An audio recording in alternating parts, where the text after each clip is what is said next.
गुरु भाई गुरु बहिना निशा बहन के गाजियाबाद रहती हैं, उनका मैसेज आया है कि हमारे लिए आप शिव गुरु से प्रार्थना कीजिए, दुआ मांगिए। तो निशा जी, हम आपके लिए दुआ और प्रार्थना और दया महादेव से जरूर मांगेंगे। आपके पति पर, आपके बच्चों पर, आप पर महादेव की कृपा सदा बनी रहे। महादेव आपके बाल बच्चे के सहायता करें, दया करें। गुरु भाई गुरु बहिना, एक कथा सुनाने जा रही हूँ, कृपा करके कथा के ध्यान से सुनिएगा। ध्यान से सुनने से ज्ञान मिलता है। आधी अधूरी चर्चा कथा नहीं सुनना चाहिए, क्योंकि शिव गुरु का अपमान होता है। पूरा कथा सुनने से रहस्य का पता चलता है कि ये कथा में क्या रहस्य है। इस कथा के सुनने से क्या ज्ञान मिलता है, क्या बुद्धि मिलता है, क्या दया मिलता है महादेव का। एक दिन का बात है, एक गांव में एक गुरु बहिना रहती थी। उनके एक लड़की थी और गुरु बहिना जो थी शिव का शिष्या थी। महादेव से चर्चा भजन करती थी, दया मांगती थी, महादेव के चर्चा भजन में जाती थी और महादेव का कृपा उन पर हमेशा बना रहता था, क्योंकि महादेव पर उनको पूरा भरोसा था, पूरा विश्वास था कि महादेव हमारे साथ हैं। जहां भी चर्चा भजन होता था वहां वो जाती थी। अब बच्ची भी साथ में जाती थी उनके, क्योंकि घर पे कोई था नहीं। गुरु बहिना के पति जो थे वो नहीं थे, बच्ची छोटी थी, तभी स्वर्गवास उनका हो गया था, वो नहीं थे और कोई बाल बच्चे और नहीं थे, एक लड़की ही थी। तो वो बच्ची हमेशा गुरु बहिना के साथ शिव चर्चा में जाती थी।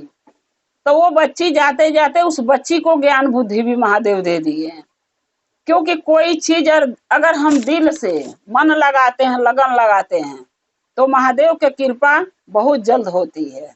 बस एक दिल से अपना दिल लगाने की जरूरत है महादेव में। तो वो बच्ची अपने मम्मी के साथ यानी गुरु बहिना के साथ जहां भी चर्चा भजन जिस भी गांव में होता था, जिस जगह होता था, वो हमेशा साथ ही जाती थी, क्योंकि गुरु बहिना घर छोड़ के तो जा नहीं सकती, तो बच्चे को लेके ही जाती थी। अब वो बच्ची के धीरे धीरे जब बच्ची बड़ी हो गई तो उसके ज्ञान महादेव के उसके पास आने लगा। जब होशियार हो गई तो गुरु बहिना से बोली, यानी अपनी मम्मी से, कि मम्मी हमें भी महादेव का शिष्या बनना है, नाव का घोषणा करा दीजिए, हम भी घोषणा कराना चाहते हैं। गुरु बहिना करा दी नाव का घोषणा। सोची कि चलो महादेव के में इसका मन लग रहा है, इसका दिल लग रहा है, इसका मन हम काहे छोड़ कर रहे हैं। महादेव का नाम लेना, महादेव का चर्चा करना, दया मांगना, भजन करना कोई गलत बात नहीं है। अब वो जो गुरु बहिना थी अपनी बेटी के नाम का घोषणा करा दी, वो भी शिव का शिष्या बन गई। ऐसे करते करते 2-4 साल 10 साल जब बीता, चर्चा भजन करते करते, तो गुरु भाई गुरु बहिना ताकत हमेशा किसी के पास हमेशा बरहो मास नहीं रहता है। कभी एक ऐसा दिन बुढ़ापा आता है, हम हूँ चाहे आप रहिए, एक दिन ऐसा बुढ़ापा आएगा कि इंसान अपनी शरीर से परेशान रहेगा, तो कहाँ वो महादेव का चर्चा में जाएगा, कहाँ भजन में जाएगा। हाँ, बैठे बैठे ही नाम ले सकता है, दया मांग सकता महादेव से इंसान। तो वैसे गुरु बहिना जब जांगर थक गया तो घर में वो बैठ गई, क्योंकि दूर जा नहीं सकती। वो घर में ही बैठ के महादेव से दया मांग लेती थी, उनका चर्चा कर लेती थी, भजन कर लेती थी। लेकिन जो उनकी लड़की थी महादेव की शिष्या, वो कहने लगी, मम्मी आप नहीं जा सकते हो तो मैं तो जा सकती हूँ, मुझे तो आप जाने दो। तो गुरु बहिना बोली कि देखो जुग जमाना खराब है बेटा, अकेले जाओगे, कल को कोई बात हो जाए तो लोग तरह तरह का बात बनाएंगे कि माँ घर में बैठी है, बेटी को भेज दी। तो वो लड़की बोली कि मम्मी आप चिंता मत करो, क्योंकि मैं अपने आप को संभालना जानती हूँ, और सबसे बड़ी बात, महादेव जब हमारे साथ हैं तो मुझे डर का चीज का है, हमें जाने दीजिए, महादेव पर भरोसा कीजिए। गुरु बहिना बोली ठीक है। तो एक गांव में रोज डेली चर्चा होता था, थोड़े दूर पर वो गांव था, वो वहां रोज डेली एक मंदिर था, उसी में चर्चा होता था। अब जब गुरु बहिना जब जांगर था साथ में ले जाती थी वो बच्ची को चर्चा में, तो जब जांगर थक गया तो वो बच्ची अकेले जाने लगी चर्चा में। तो रोज डेली हो जाती थी। वो गांव में मंदिर में चर्चा सुनने या चर्चा करने, भजन करने, दया मांगने। तो एक दिन की बात ही है, 4 ग्वाले थे जो कि गैया चराते थे बगीचा में। एक दिन एक ग्वाला जो था वो अपने माँ बाप का इकलौता बेटा था और बहुत शरारती था, बहुत बदमाश था। उसने बोला कि ये लड़की रोज चर्चा में जाती है, आज मैं इसको चर्चा में नहीं जाने दूंगा। तो जो 3 और थे उसके दोस्त, वो बोले क्यों नहीं जाने देगा? वो बोला ये बहुत महादेव का शिष्या बनी फिरती है, कहती है महादेव पर मुझे पूरा भरोसा है, महादेव मेरे साथ कभी गलत होने नहीं देंगे। आज मैं देखता हूँ कि महादेव इसका जान, अच्छा इसको कैसे बचाते हैं। तो वो 3 जो थे वो बोले क्या करेगा, तू जान से मार देगा? बोला नहीं, जान से नहीं मारूंगा, लेकिन इसको चर्चा में जाने से जरूर मैं रोकूंगा। ताकि ये कहती है कि मैं रोज दिन चर्चा में जाती हूँ, एक दिन देखूं कैसे नहीं ये जा पाती है, एक दिन मैं रोकूंगा इसको, इसका भरोसा, इसका विश्वास मैं तोड़ूंगा। तो वो तीनों बोले कि नहीं भाई ऐसा मत करना, क्योंकि जो मैं सुना हूँ कथा में कि जो महादेव का शिष्य या शिष्या रहते हैं उनका रास्ता अगर कोई रोकता है तो महादेव उसको दंड अवश्य देते हैं। इसलिए उसका रास्ता नहीं रोकना, उसको जाने दो। वो चर्चा भजन कर रही है तो हमारा क्या जाता है, वो अपने लिए कर रही है, हम लोग के क्या दिक्कत है, जाने दो उसको। वो बोला नहीं भाई आज मैं इसको जाने नहीं दूंगा, इसका विश्वास, इसका भरोसा महादेव के प्रति तोड़ के मैं छोड़ूंगा। तब वो तीनों बोले कि ठीक है भाई, जो तुझे करना कर, आगे जो होगा तो तू ही समझेगा ना, हमें क्या लेना देना, तू बात ही नहीं मानेगा तो कर। अब वो लड़की जब जा रही थी तो वो लड़का जो था ग्वाले का वो रोक लिया उसका रास्ता, बोला मैं तेरे को चर्चा में नहीं जाने दूंगा। तो बोली क्या करेगा तू, मेरे साथ बदतमीजी करेगा? बोला नहीं कुछ नहीं करूंगा, तेरे को खाली चर्चा में जाने से रोकूंगा, महादेव से दया मांगने से, महादेव का चर्चा करने से, महादेव का भजन करने से मैं तेरे को रोकूंगा। तू बहुत भरोसा करती है ना, गांव भर भी कहते हैं तू बहुत अच्छा शिष्य महादेव के, तू कुछ भी हो जा, बारिश रहे, बुन्नी रहे, धूप रहे, गर्मी रहे, तू चर्चा में जाना नहीं छोड़ती, आज देखूं तू कैसे जाती है। बोली ठीक है, रोक के तू दिखा। अब क्या करे लड़की, जब वो रोका रास्ता, हाथ पकड़ के जबरदस्ती बैठा दिया, तो लड़की कहाँ से लड़ाई करेगी, वो 4 वो अकेली। बोली ठीक है, मैं यही सोच रही हूँ अगर महादेव में शक्ति होगा तो तेरे को दंड अवश्य देंगे। बोला चल चल, तेरे महादेव के मैं बहुत देखी हूँ, दुनिया में महादेव है नहीं, ये झूठों में महादेव महादेव का रट लगा के लोग चर्चा भजन में जुड़ा हुआ है। बोली ठीक है। जब 2 घंटा 3 घंटा बीता, 2 घंटा मानो 2 घंटा बीत गया होगा। अब वो लड़की सोचने लगी कि चर्चा तो 2 घंटा हो गया खत्म, अब 1 घंटा चर्चा बचा, ये जाने नहीं देगा तो मैं कैसे चर्चा में पहुंचूंगी, आज मैं महादेव से दया कैसे मांगूंगी, महादेव का चर्चा भजन कैसे करूंगी, या नहीं करूंगी तो मैं अपने आप को कभी माफ नहीं कर पाऊंगी। बोली हे महादेव, हे शिव गुरु, अगर मैं आपके सच्ची शिष्या हूं, सच्ची भगत हूं,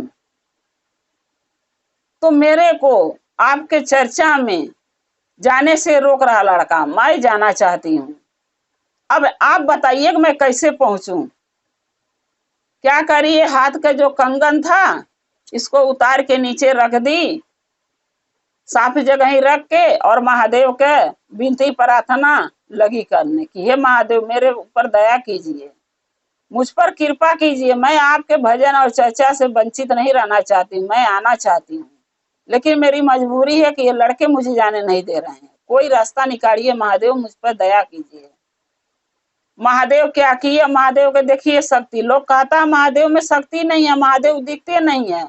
अरे महादेव नहीं दिखते हैं, दिल में बसाओ, मन में बसाओ, तब महादेव दिखेंगे। ऐसे ऊपरी ऊपरी खोजोगे तो महादेव नहीं मिलेंगे, दिलों के अंदर झांक के देखो, महादेव, मैया पार्वती के, महादेव का मूर्ति सब इंसान के, हर इंसान के दिल में बसी हुई है, लेकिन बशर्ते उसको ढूंढने के, उसको खोजने की जरूरत है, जो आप लोग नहीं कर रहे हैं।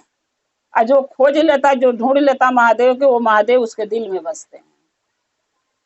जब वो महादेव से दया मांगी, महादेव का सुमिरन करी, तो वो जो रुद्राक्ष का कंगन था ये, वो नाग बन गया।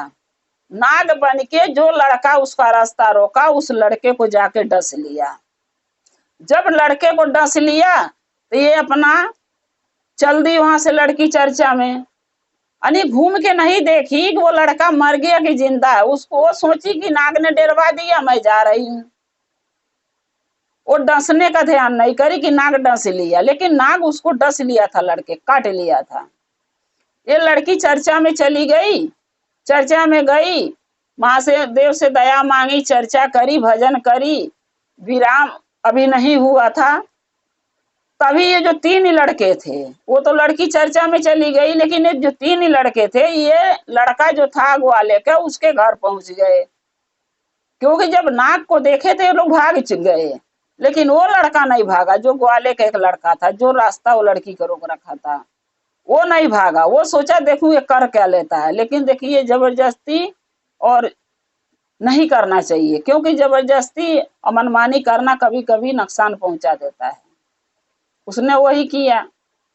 अब वो तीनों लड़का भाग के उस ग्वाले के घर गए, उसके मम्मी पापा से जाके बोले कि आंटी, आपके लड़का के नाग ने डस लिया, गैया चरा रहे थे हम लोग बगीचा में, और वो मर गया है।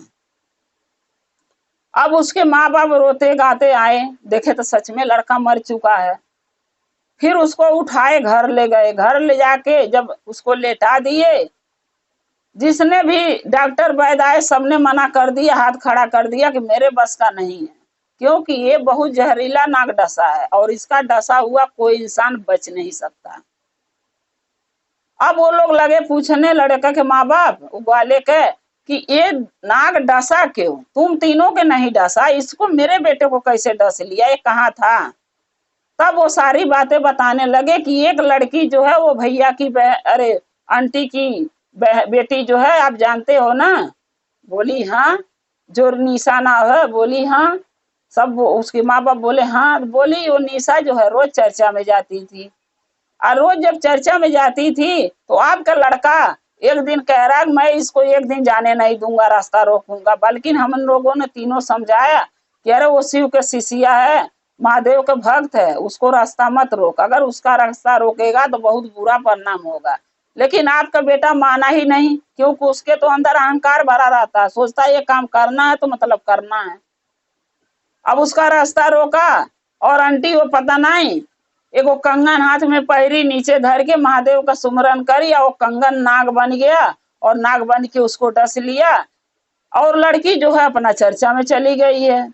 तब उसके माँ बाप लड़के के ग्वाले के पूछे कि बेटे बताओ, वो लड़की कौने गांव में चर्चा में गई है। बोले सब इस गांव में गई है, मंदिर है वहां रोज चर्चा होता, वहीं गई है। लड़के के माँ बाप बोले मेरे को ले चलो उस लड़की के लगे, लेके गए वो सब। अब वहां चर्चा भजन हो रहा है, लड़की के लोग बुला रहे हैं, आवाज दे रहे हैं, निशा निशा कर रहे हैं। वो निशा को होश नहीं है, क्योंकि जो इंसान जब चर्चा में बैठ जाता है ना, तो महादेव के रंग में ऐसा कुछ रंग जाता है उनके धुन में कि क्या अगल बगल हो रहा वो दिमाग में नहीं चलता। वही दिमाग में चलता है कि महादेव के हम चर्चा भजन कर रहे हैं, मतलब कर रहे हैं। अब वो लड़की के लोग आवाज दी, सुनी नहीं, तो क्या किए, सोचे कि चलो विराम होगा तब इससे बात करेंगे। जब विराम हुआ तो लड़के के माँ बाप उस लड़की के पास गए, बोले बेटा ऐसा कौन सा गलती मेरा बेटा किया था जो सांप ने उसको काट लिया और वो मर गया। अब मेरे जिंदगी के इकलौता सहारा था, एक ही बेटा था। अगर मेरा बेटा जीवित नहीं होगा बेटी, तो हम लोग दोनों बूढ़ी बूढ़ा मर जाएंगे। हम किसके सहारे जिएंगे, हमारे बुढ़ापे का वही सहारा है। जो गलती मेरे बेटा किया वो क्षमा कर दो, और उसका जीवन दान उसको दे दो, उसको जीवित कर दो बेटी, उनको उसको जिंदा कर दो। वो निशा जो थी लड़की, वो बोली कि देखिए आंटी, हमारे हाथ में कुछ नहीं है, हम भी महादेव से दया मांगते हैं आपके बेटे के लिए, और आप भी मांगिए। अगर आपको सच्चे मन से पछतावा है आपके बेटा के गलती पर, तो आपका प्रार्थना महादेव जरूर सुनेंगे। आप लोग भी दोनों जने दया मांगिए, मैं भी मांगूंगी कि आपका बेटा सही सलामत जीवित हो जाए। अब वो भी लड़के का माँ बाप भी दया महादेव से मांगे मंदिर में, लड़की भी मांगी कि हे महादेव, जो हमारे साथ वो किया नादानी में किया, हमारा रास्ता नादानी में रोका, उसके जीवन दान दे दो। ये बूढ़ी बूढ़ा के वही सहारा है बुढ़ापे का। अगर वो नहीं रहेगा तो ये लोग किसके सहारे जिएंगे? आज तो जांगर है, चल फिर रहे हैं, कमा खा रहे हैं, कल को नहीं रहेगा तो अच्छा चाहे बुरा एक बेटा ही बतोई सहारा बनते हैं, उसको जिंदा कर दो महादेव। महादेव जो शिष्या थी यानी निशा, उसकी बात सुने, प्रार्थना विनती सुने, लड़के के माँ बाप के भी प्रार्थना विनती सुने, इनके गलती पर पछतावा हुआ था और महादेव उस लड़के के फिर नाक को भेज के और फिर उस लड़का के जब नाग देवता गए उसका सारा जहर चूस लिए, फिर वो लड़का जीवित हो गया। जब जीवित हो गया तो जब ये लड़की अपने घर आई तो कोई भी बात छुपी नहीं रहती। अब उसके जो गुरु बहिना थी उनके कानों में बात गया कि ऐसे ऐसे लड़के हमारे बेटी के रास्ता रोके। आज गुरु बहना सोचने लगी कि कल को ऊंच नीच हो जाएगा तो मेरी बेटी के हाथ कौन पकड़ेगा, कौन उससे शादी करेगा, लोग बच्चलन कहेंगे, उसके ऊपर इल्जाम लगाएंगे। वो सोचने लगी कि अब मैं अपनी बेटी के शादी कर दूंगी, अपने घरे जाएगी, शिव चर्चा भजन अपने घरे जाके करेगी, कम से कम हम जो है उसको अपने शादी ब्याह करके उसका घर परिवार बसा दें। अभी ये बात बेटी से गुरु बहना बतियाई रही थी, तौले वो लड़के के माँ और बाप गोवा लेके और वो लड़का को लेके वो इसके घर आ गए लड़की को कि चल रहे हैं उसके माँ से भी क्षमा मांग ले, क्योंकि माँ बेचारी उसकी बहुत दुखी होगी, चिंतित होगी बेटी के लेके। आके जब क्षमा मांगने आए तो ये शादी की बात वहां चल रही थी माँ बेटी के बीच में। तब वो जो लड़का की माँ थी वो बोली कि बेटा क्या तो आप मेरी बेटी से, मेरे बेटे से शादी करोगी बेटी? तो वो लड़की बोली कि देखिए शादी के जो भी राय मशवरा जो भी विचार करना मेरी माँ करेगी, हम नहीं कर सकते, आप मेरी माँ से पूछिए, हमसे क्यों पूछ रहे हैं। उससे गुरु बहिना से लोग पूछे ग्वाले के माँ बाप, तो वो बोली कि ठीक है हम तो शादी करने के तैयार हैं, लेकिन हमारी बेटी शिव का शिष्या है और आपके घर में न चर्चा होता न भजन होता, न आपके बेटा के बुद्धि ज्ञान है कि एक शिष्या का रास्ता नहीं रोकना चाहिए, लेकिन इसने रोका और ऐसे घर में वो जाके कैसे रहेगी। तो वो लड़की से पूछे कि बेटी हमारे बेटे से शादी करोगी? बोली कर लूंगी, लेकिन कुछ हमारे बातें मानना पड़ेगा आपको। बोले क्या? बोली पहली बात, हम जहाँ शिव का शिष्या हैं महादेव के, हम चर्चा भजन किए बिना, दया मांगे बिना हमें चैन नहीं मिलता है। जब हम चर्चा भजन दया महादेव से मांग लेती हूँ तो मुझे बहुत राहत, दिल में तसल्ली होती है। मुझे ये सब चीज करने से, महादेव का चर्चा भजन दया मांगने से कोई नहीं रोकेगा घर में, आपका बेटा भी नहीं, आप लोग भी नहीं। बोली लड़के के माँ कि ठीक है बेटी कोई नहीं रोकेगा। लड़का से पूछी, वो भी बोला मैं भी नहीं रोकूंगा, जो तू चाहती है वो कर सकती है। बोली दूसरी बात, अगर आप लोग चाहते कि हम दूसरे गांव में दूसरे टोला में ना जाए चर्चा भजन करने, तो हमें अपने गांव में ये तो अपने घर के लगे कोई मंदिर बना दीजिए छोटा सा महादेव के, ताकि हम उसमें चर्चा भजन कर सकें और पूरे गांव के औरत और आदमी के बुद्धि ज्ञान दे सकें, सबको शिष्य और शिष्या महादेव का बना सकें।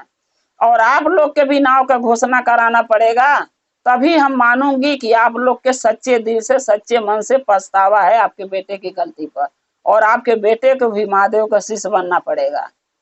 बोली ठीक है बेटा, हम लोग नाव का घोषणा कराएंगे, शिष्य शिष्या बन जाएंगे, मेरा बेटा भी बनेगा, लेकिन मेरे बेटे को माफ कर दो, मेरा बेटा के बुद्धि ज्ञान दो इसको कि अच्छे राह पर चले, आगे से कोई गलती ना करे। बोली ठीक है।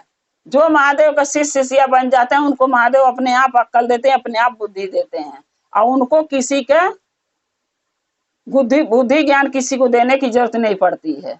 इसलिए महादेव पर भरोसा रखिए। तो गुरु भाई गुरु बहना देखिए, लोग कहते हैं महादेव में शक्ति नहीं है, महादेव के कंगन में शक्ति नहीं है। महादेव के कंगन में बहुत शक्ति है, ये पहचान है हम लोगों का। पहली बात तो इस चीज का पहचान है कि कोई हाथ में देखता है तो ये जान जाता है कि ये महादेव का शिष्या है, तो प्रणाम करने में आसान होता है।